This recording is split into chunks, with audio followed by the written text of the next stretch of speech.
Merci de nous préférer sur Bénin Business 24. Toutes nos excuses pour ce retard indépendant de notre volonté. Voici le sommaire. Maladie longtemps ignorée, parfois très difficile à vivre, l'endométriose se définit comme une affection où les tissus qui tapissent normalement l'utérus se développent en dehors de ce dernier. De quoi cela retourne-t-il? On en parle dans un instant. Et alors que le tableau sanitaire lié au coronavirus ne cesse d'évoluer avec de plus en plus de décès enregistrés, le respect du port du masque en tout lieu n'est toujours pas évident. Constat à suivre.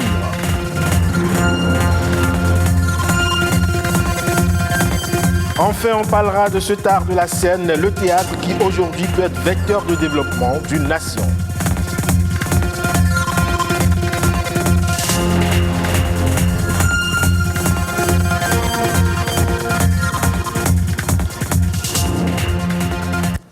C'est une maladie gynécologique fréquente qui concerne une femme sur 10. Elle est liée à la présence de tissus semblables à la muqueuse utérine en dehors de l'utérus. Cette maladie, qui peut être asymptomatique, touche différents organes et dans certains cas, elle provoque des douleurs fortes, notamment au moment des menstrues, et peut d'ailleurs conduire parfois à l'infertilité. L'endométriose, c'est dans ce reportage. Pour comprendre l'endométriose, il faut d'abord savoir d'où viennent les règles. Chez toutes les femmes, lors d'un cycle menstruel normal, les ovaires produisent de l'œstrogène, une hormone qui déclenche l'épaississement de la paroi interne de l'utérus appelée endomètre pour accueillir un ovule fécondé. Si aucun ovule n'est fécondé, la paroi de l'utérus s'effrite et s'évacue sous forme de sang. Ce sont les menstruations. Chez les femmes qui ont de l'endométriose, sans qu'on ne sache pourquoi, au lieu de sortir par le vagin, une partie de l'endomètre remonte et se développe dans les trompes. Bloqué à l'intérieur du corps, l'endomètre irrite donc toute la zone pelvienne et crée parfois de fortes douleurs. Et ça peut faire mal, très mal. Un cas grave peut même ne pas faire mal du tout. L'endométriose peut provoquer des saignements hémorragiques, même en dehors des règles. Les endroits les plus fréquemment atteints sont les ovaires, l'extérieur de l'utérus, le bassin, le côlon, le péritoine, la vessie, le rectum et les intestins. Les douleurs surviennent alors quand on a ses règles, lors des rapports sexuels, quand on va aux toilettes, mais en vrai, ça peut être n'importe quand. En plus d'être très douloureuse, l'endométriose est mal diagnostiquée. Les patientes doivent souvent attendre de longues années avant que leur maladie ne soit reconnue. Une lenteur qui a deux conséquences. D'abord, cela laisse le temps à la maladie de proliférer et d'accentuer les douleurs. Ensuite, l'endométriose est souvent associée à la stérilité.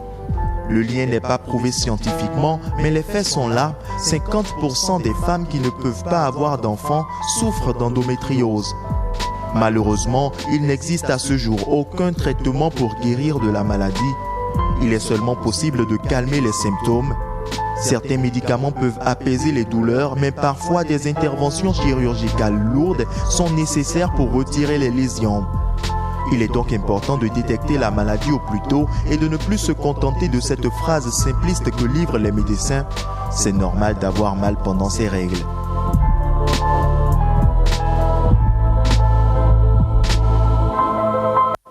Et puis, je le disais dans les titres, le nombre de décès liés au coronavirus ne cesse de s'alourdir et de nouveaux cas d'être enregistrés ces derniers jours. Et pourtant, les gestes barrières restent d'actualité, surtout le port du masque. Malheureusement, on note un relâchement au niveau des populations. Une équipe de la rédaction a sillonné quelques endroits de la ville. Constat. Je constate, comme vous et moi, que tout le monde ne porte pas. Regardez les jeunes qui viennent déjà devant nous, ils n'ont pas leur masque. Le port de masque obligatoire contre la pandémie du moment, le coronavirus. L'une des mesures barrières fortement redoutées dans les marchés, les lieux publics et même dans les quartiers. Nous sommes ici à Godomin, commune d'Abomey-Calavi. Notre caméra surprend ces deux dames qui s'apprêtent à être remorquées par ce conducteur de taxi-moto. La jeune fille n'éprouve aucune gêne à ne pas porter son masque en cette période de pandémie. Tout le monde ne croit pas que la maladie existe. Tout le monde ne croit pas. Malgré les sensibilisations, tout ce qui se passe, les gens ne croient pas. Ils attendent qu'un de leurs proches meure de ça ou un exemple avant de croire. Mais c'est dommage, c'est vraiment dommage. Masque sous le menton, le temps de s'aérer le visage ou de faire autre chose. Un geste qui rend, selon les spécialistes, le masque inefficace contre le coronavirus. Dans l'espace public, tout comme dans les quartiers, certaines personnes circulent sans porter le masque de protection. Souvent, beaucoup de gens ne portent pas dans les ruelles. Mais si c'est pour sortir, pour aller en ville, on voit plus les gens, la majorité des gens portent. Mais dans les ruelles, peu de gens le portent. Et aussi, il y a des gens qui ne portent pas parce qu'ils disent qu'ils ont du mal à respirer. Il y a des gens qui se disent, si je ne le porte pas, on va m'attraper. C'est ça qui fait qu'ils portent ça. Mais d'autres ont vraiment pris conscience que la maladie existe réellement. La maladie liée au coronavirus existe bel et bien au Bénin, selon les statistiques évolutives données par le gouvernement. Au marché d'Antokpa, tout porte à croire qu'ici, le respect des mesures barrières est facultatif. Le port de masque obligatoire est loin d'être une priorité pour certains clients et commerçants. Beaucoup d'entre nous, on se dit non, la maladie n'existe pas, ce n'est pas pour les Africains. Et puis souvent, on voit qu'ils mettent les marques sous le menton ou bien sur le front. Et ce n'est pas vraiment ça qui va arrêter la maladie. Sur les parvis qui mènent à la mosquée centrale du quartier Aïdjedo, des fidèles musulmans marchent allègrement, les uns collés aux autres, sans respecter la distanciation sociale et le port obligatoire du masque de protection. C'est des gens qui jusqu'à présent ne comprennent pas que non seulement ils se protègent, mais également ils protègent les autres.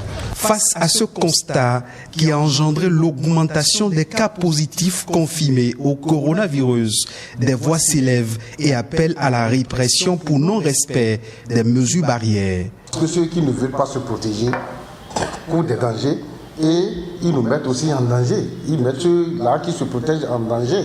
Donc je crois qu'il faut aller à la répression. À la répression, ce n'est pas seulement ceux qui sont véhiculés ou bien motorisés.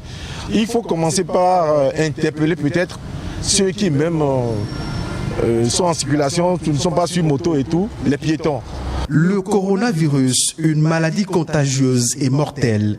Selon les spécialistes de la santé, il faut que chaque personne, notamment les personnes vulnérables, reste vigilante et applique strictement les gestes barrières. C'est de la responsabilité de chacun que dépend la victoire sur le coronavirus.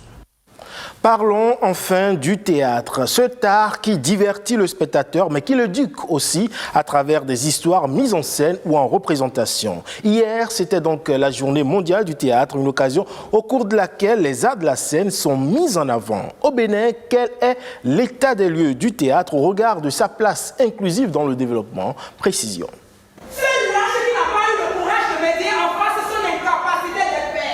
C'est un spectacle, un genre oral, une performance éphémère composée d'exercices vocaux et de gestuels d'un comédien devant des spectateurs.